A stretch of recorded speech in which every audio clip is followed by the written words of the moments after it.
Los habitantes del pozo. Un relato de Ibrahim Merrit. Narrado por Sara Mendoza. Hacia nuestro norte, una lanza de luz se alzaba hasta llegar a su cenit. Surgía detrás de la áspera montaña hacia la que nos habíamos dirigido todo el día. Atravesaba una columna de niebla azul cuyos costados estaban tan bien marcados como la lluvia que cae de los bordes de una nube tormentosa. Era como el haz de un proyector, y no creaba sombras. Mientras subía recortaba con duras aristas las 5 cimas, y vimos que la montaña, en su conjunto, estaba modelada en forma de mano. Y mientras la luz lo silueteaba, los gigantescos picos que eran los dedos parecían extenderse, y la tremenda masa que formaba la palma empujar. Era como si se moviese para rechazar algo.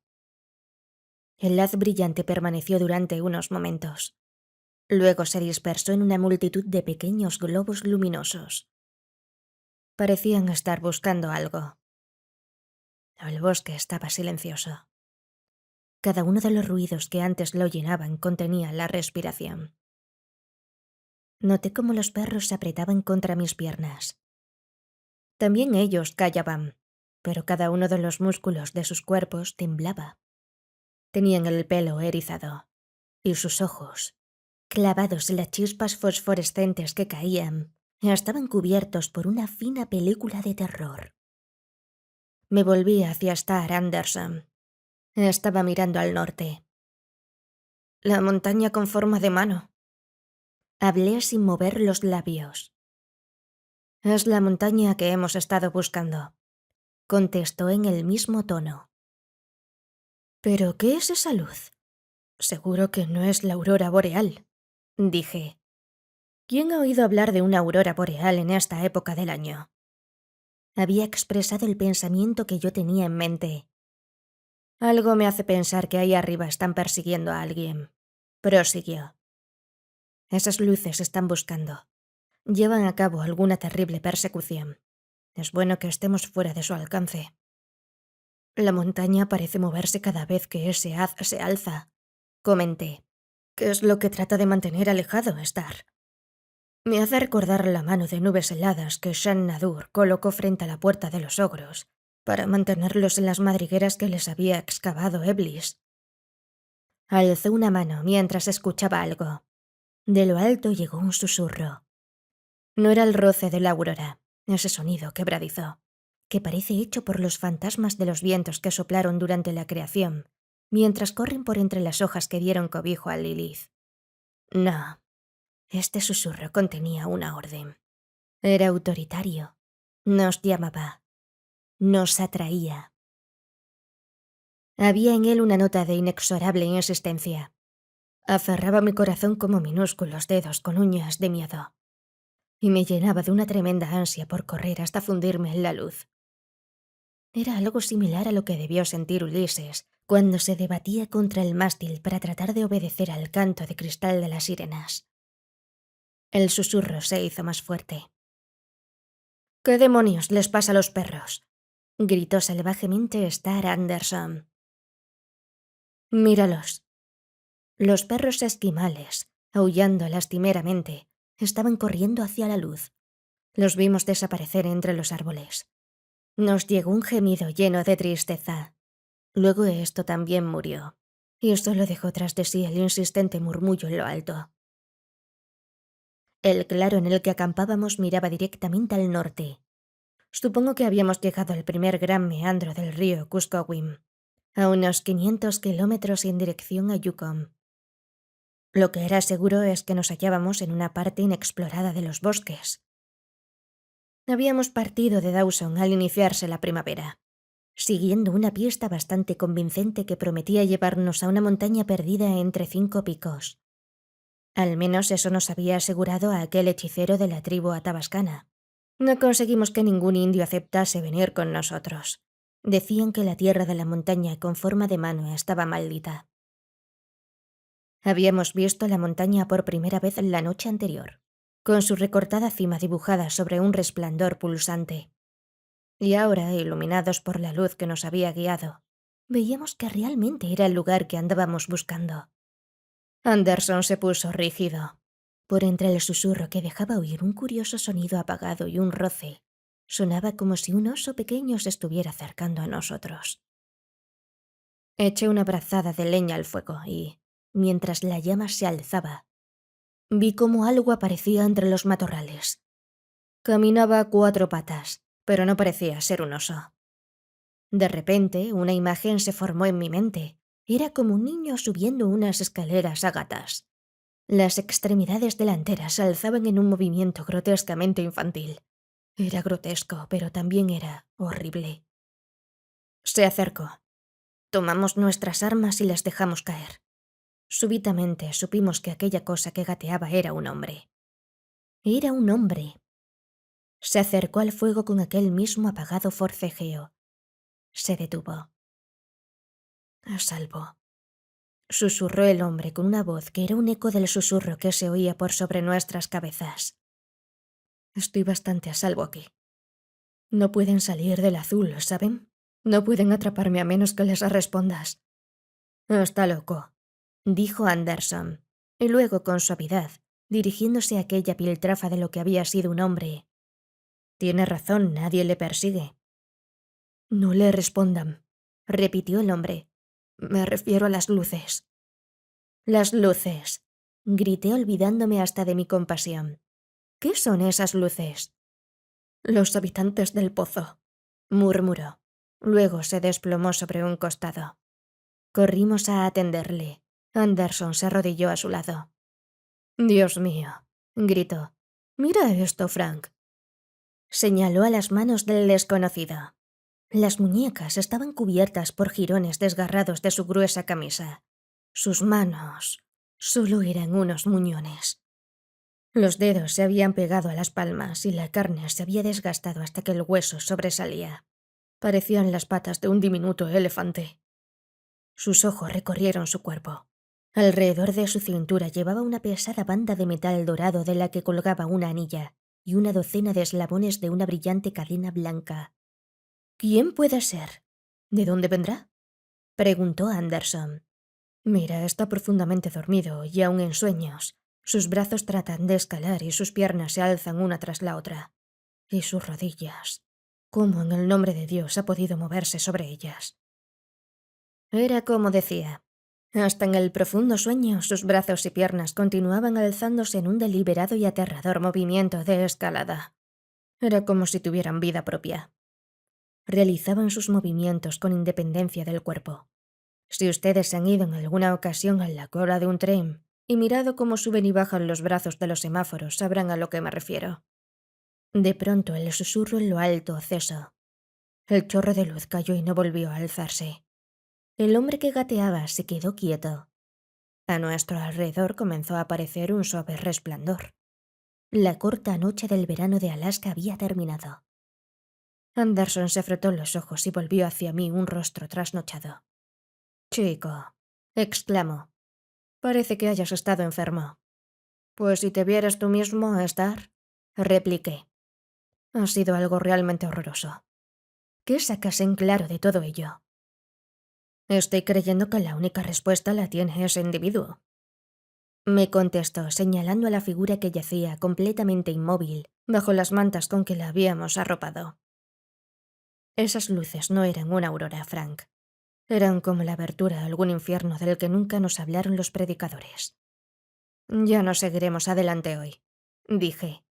No lo despertaría ni por todo el oro que corre por entre los dedos de los 5 picos, ni por todos los demonios que puedan estar persiguiéndolo. El hombre yacía en un sueño tan profundo como la laguna Estigia. Le lavamos y vendamos los muñones que antes habían sido sus manos. Sus brazos y piernas estaban tan rígidos que más parecían muletas. No se movió mientras hacíamos esto. Yacía tal como se había desplomado, con los brazos algo alzados y las rodillas dobladas. Comencé a limar la banda que rodeaba la cintura del durmiente. Era de oro, pero de un oro distinto a todo otro oro que yo jamás hubiera visto. El oro puro es blando. Este también lo era, pero tenía una vida sucia y viscosa que le era propia. Embotaba la lima y hubiera podido jurar que se retorcía como un ser vivo cuando lo cortaba. Lo hendí, lo doblé arrancándolo del cuerpo y lo lancé a lo lejos. Era repugnante. Durante todo el día el hombre durmió. Llegó la oscuridad y seguía durmiendo.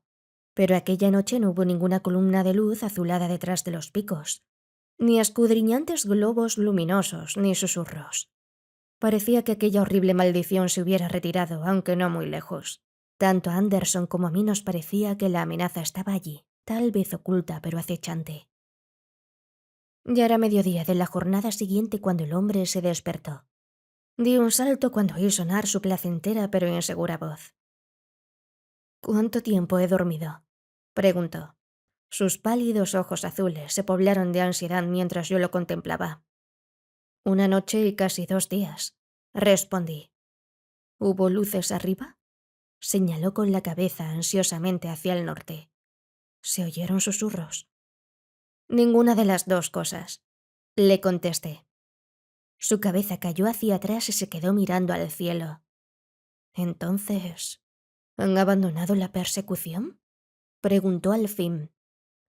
«¿Quién le perseguía?», preguntó Anderson. Y una vez más nos contestó: «Los habitantes del pozo».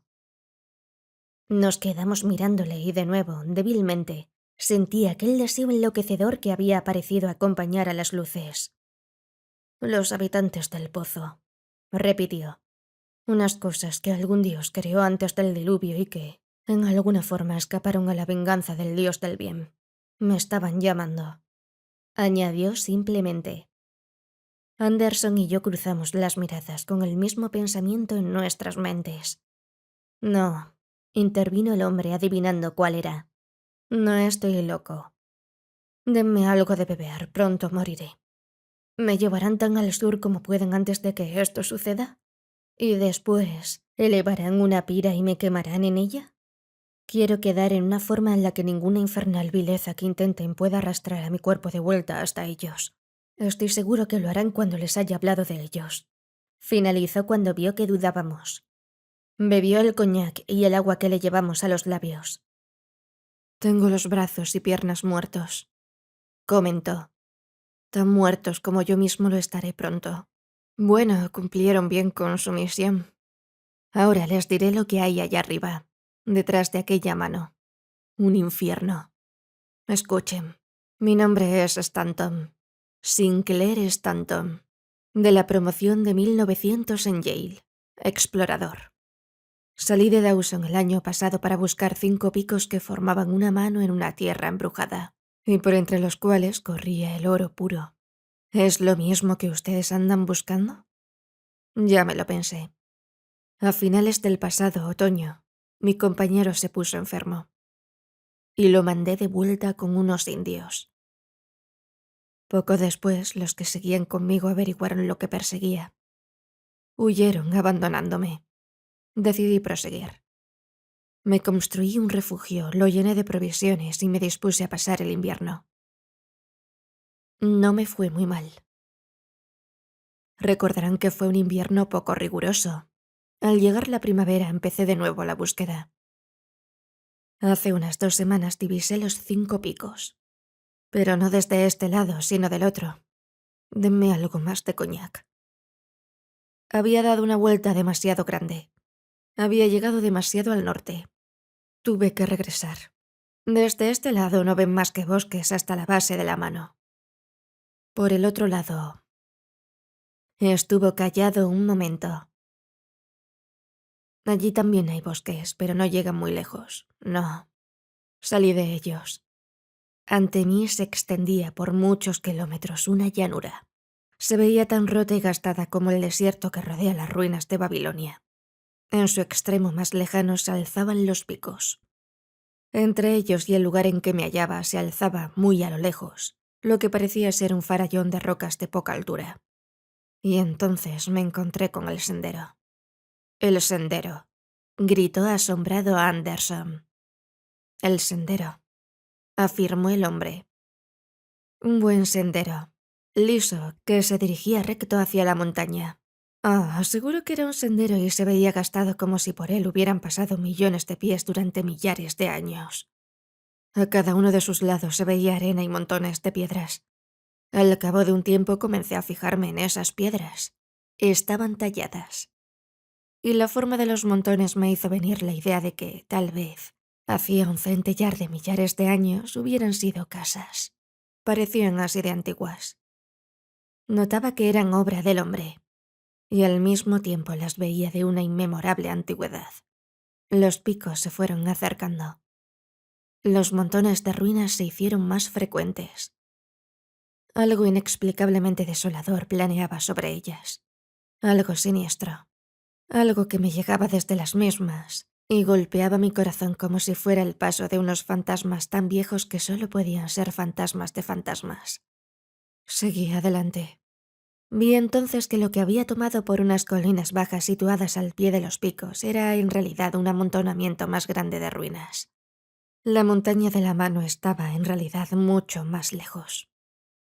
El sendero pasaba por entre esas ruinas, enmarcado por dos rocas altas que se alzaban como un arco. El hombre hizo una pausa. Sus manos comenzaron a golpear rítmicamente de nuevo. En su frente se formaron pequeñas gotitas de sudor sangriento. Tras unos momentos se quedó tranquilo de nuevo. Sonrió. Formaban una entrada. Llegué hasta ella. La atravesé. Me tiré al suelo, aferrándome a la tierra con pánico y asombro, pero me hallaba en una amplia plataforma de piedra. Ante mí se extendía el vacío. Imagínense el Gran Cañón del Colorado, pero 3 veces más ancho, más o menos circular y con el fondo hundido. Así tendrán una idea de lo que yo estaba contemplando. Era como mirar hacia abajo por el borde de un mundo hendido, allí a la infinidad en donde ruedan los planetas. En el extremo más alejado se alzaban los 5 picos. Se veían como una gigantesca mano y erguiéndose hacia el cielo en un signo de advertencia. La boca del abismo se apartaba en curva a ambos lados de donde yo estaba. Podía ver hasta unos 300 metros más abajo. Entonces comenzaba una espesa niebla azul que cortaba la visión. Era como el azul que se acumula en las altas colinas al atardecer. Pero el pozo era aterrador. Aterrador como el golfo de Ranalak de los maoríes, que se alza entre los vivos y los muertos, y que tan solo un alma recién salida del cuerpo puede cruzar de un salto, aunque ya no le queden fuerzas para volverlo a saltar hacia atrás. Me arrastré alejándome del borde, y me puse en pie, débil y estremeciéndome. Mi mano descansaba sobre una de las rocas de la entrada. Había en ella una talla. En un bajo relieve profundo se veía la silueta heroica de un hombre. Estaba vuelto de espaldas y tenía los brazos extendidos sobre la cabeza, llevando entre ellos algo que parecía el disco del sol, del que irradiaban líneas de luz. En el disco estaban grabados unos símbolos que me recordaban el antiguo lenguaje chino. Pero no era chino, no. Habían sido realizados por manos convertidas en polvo, eones antes de que los chinos se agitasen en el seno del tiempo. Miré a la roca opuesta. Tenía una figura similar. Ambas llevaban un extraño sombrero aguzado. En cuanto a las rocas, eran triangulares, y las tallas se encontraban en los lados más próximos al pozo. El gesto de los hombres parecía ser el de estar echando hacia atrás algo, el de estar impidiendo el paso. Miré las figuras más de cerca. Tras las manos extendidas y el disco, me parecían entrever una multitud de figuras informes y, claramente, una hueste de globos. Los toqué vagamente con los dedos y, al pronto, me sentí inexplicablemente descompuesto. Me había venido la impresión, no puedo decir que lo viese, la impresión de que eran enormes babosas puestas en pie. Sus henchidos cuerpos parecían disolverse, luego aparecer a la vista y disolverse de nuevo excepto por los globos que formaban sus cabezas, y que siempre permanecían visibles. Eran inenarrablemente repugnantes. Atacado por una inexplicable y avasalladora náusea, me recosté contra el pilar y entonces vi la escalera que descendía al pozo. ¿Una escalera? Coreamos. Una escalera, repitió el hombre con la paciencia de antes. No parecía tallada en la roca, sino más bien construida sobre ella. Cada escalón tendría aproximadamente 7 metros de largo y 2 de ancho. Surgían de la plataforma y desaparecían en la niebla azul. Una escalera, dijo incrédulo Anderson, construida en la pared de un precipicio y que lleva hacia las profundidades de un pozo sin fondo. No es sin fondo, interrumpió el hombre. Hay un fondo, sí, yo lo alcancé, prosiguió. Bajando las escaleras, bajando. Pareció aferrar su mente, que se le escapaba. Sí, continuó con más firmeza. Descendí, pero no aquel día. Acampé junto a la entrada. Al amanecer llené mi mochila de comida, mis 2 cantimploras con agua de una fuente que brota cerca de las ruinas. Atravesé los monolitos tallados y crucé el borde del pozo.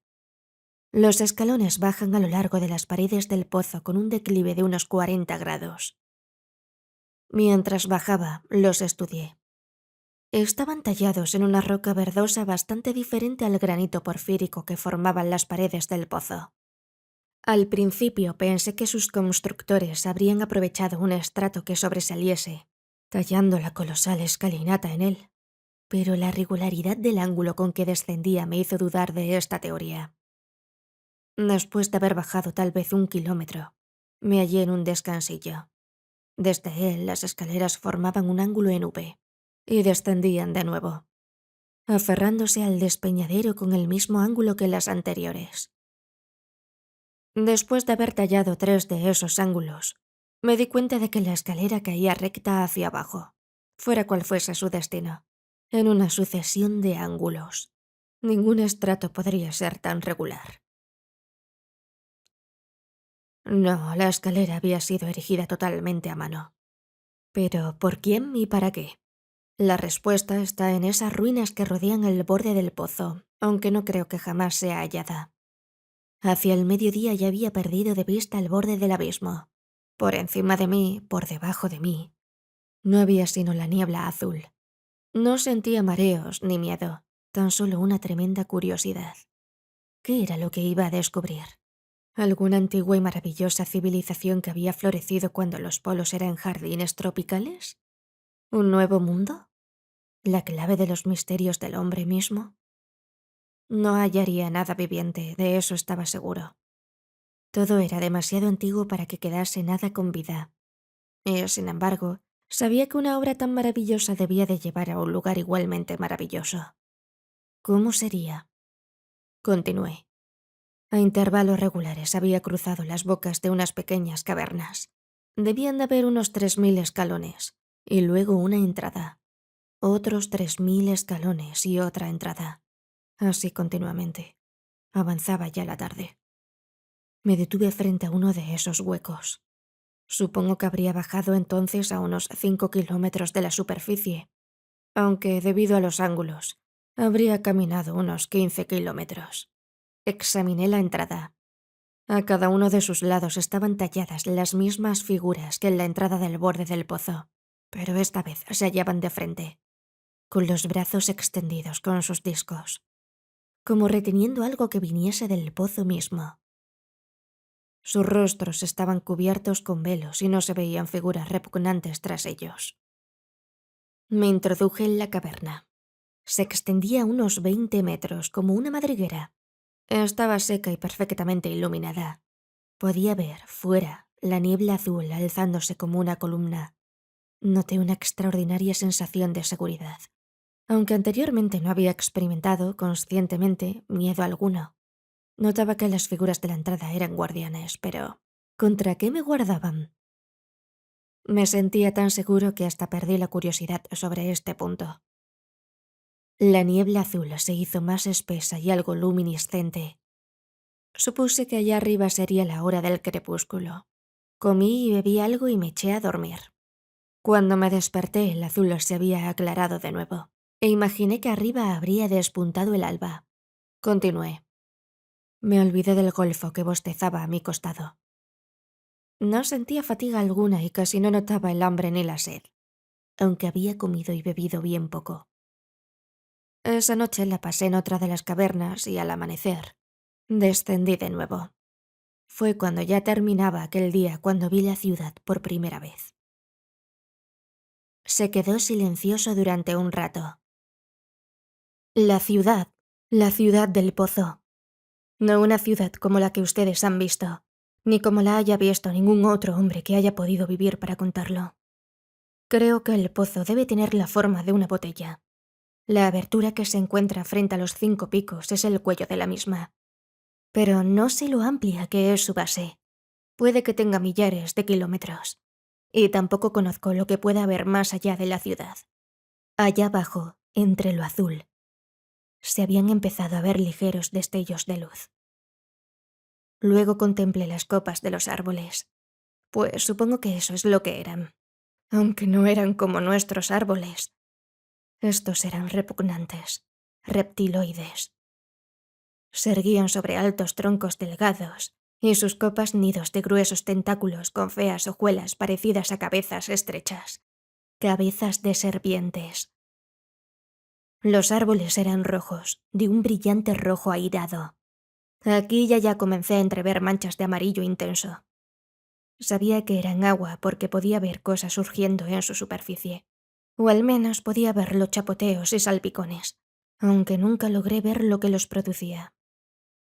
Justamente debajo mío se hallaba la ciudad.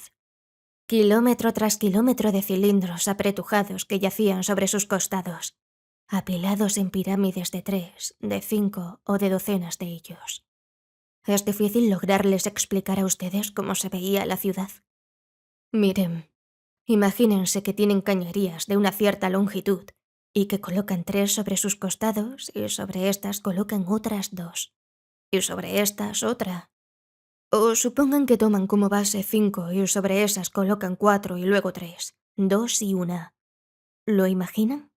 Así es como se veía. Y estaban rematadas por torres, minaretes, ensanchamientos, voladizos y monstruosidades retorcidas. Brillaban como si estuviesen recubiertas con pálidas llamas rosas. A su costado se alzaban los árboles rojos como si fueran las cabezas de hidras guardando manadas de gigantescos gusanos enjollados. Unos metros más abajo de donde me hallaba, la escalera llegaba a un titánico arco, irreal como el puente que sobrevuela el infierno y lleva a Asgard. Se curvaba por encima de la cumbre del montón más alto de cilindros tallados y desaparecía en él. Era anonador, demoníaco. El hombre se detuvo. Sus ojos se pusieron en blanco. Tembló y de nuevo sus brazos y piernas comenzaron aquel horrible movimiento de arrastre. De sus labios surgió un susurro que era un eco del murmullo que habíamos oído en lo alto la noche en que llegó hasta nosotros. Puse mi mano sobre sus ojos. Se calmó. «Execrables cosas», dijo. «Los habitantes del pozo». ¿He susurrado?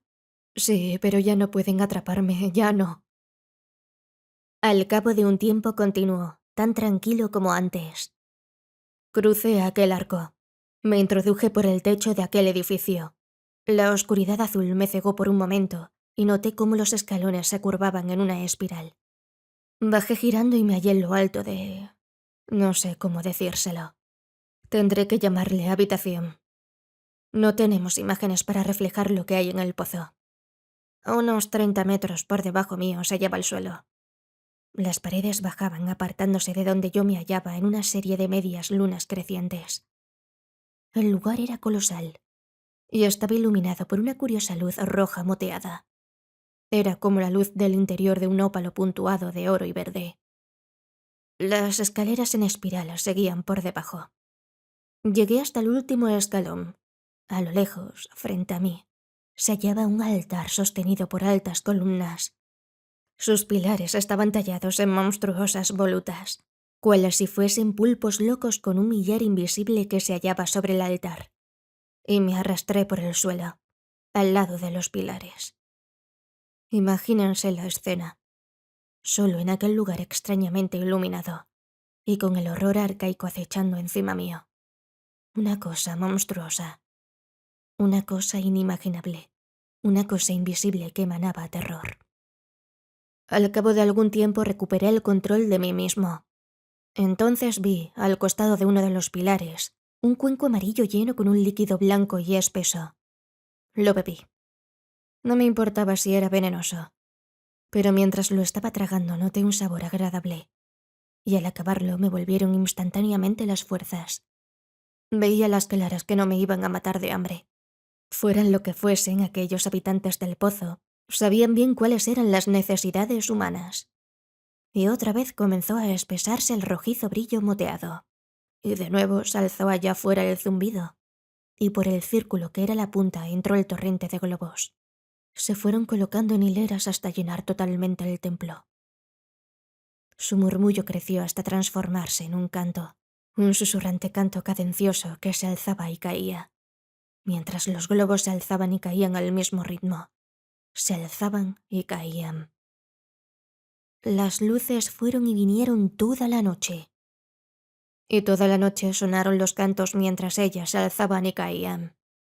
Al final me noté como un solitario átomo de conocimiento en aquel océano de susurros. Un átomo que se alzaba y caía con los globos de luz. Les aseguro que hasta mi corazón latía a ese mismo ritmo. Pero por fin se aclaró el brillo rojo, y las luces salieron. Murieron los murmullos. De nuevo estaba solo y supe que, en mi mundo, se había iniciado un nuevo día. Dormí. Hallé junto al pilar otro cuenco del líquido blanquecino.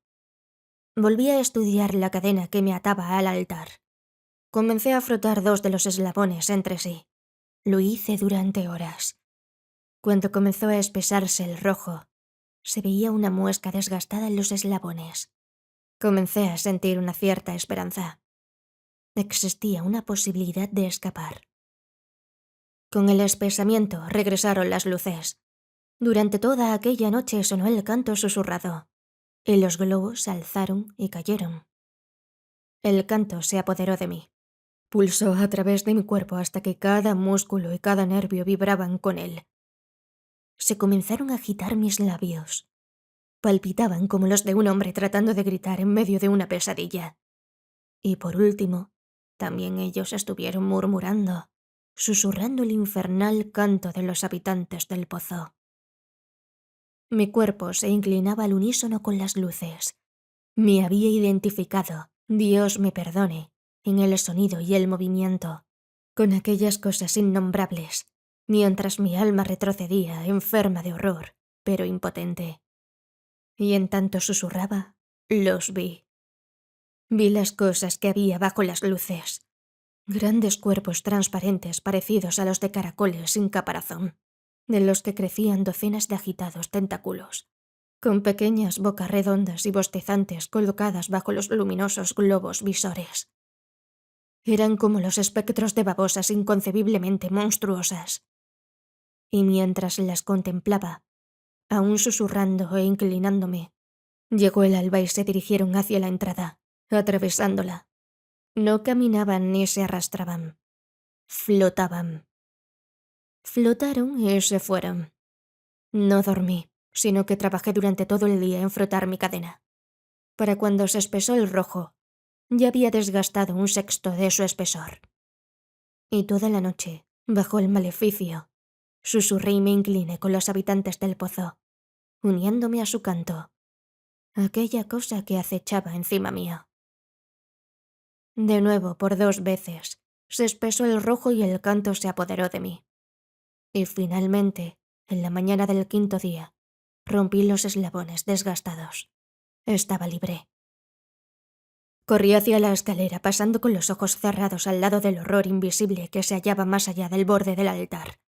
Y llegando hasta el puente, lo crucé y comencé a subir por la escalera de la pared del pozo.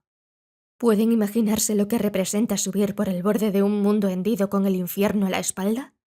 Bueno, a mi espalda quedaba algo peor aún que el infierno, y el terror corría conmigo. Pero cuando me di cuenta de que ya no podía subir más, hacía ya tiempo que la ciudad del pozo había desaparecido entre la niebla azul. Mi corazón batía en mis oídos como un martillo pilón. Me desplomé ante una de las pequeñas cavernas, notando que allí lograría al fin refugio.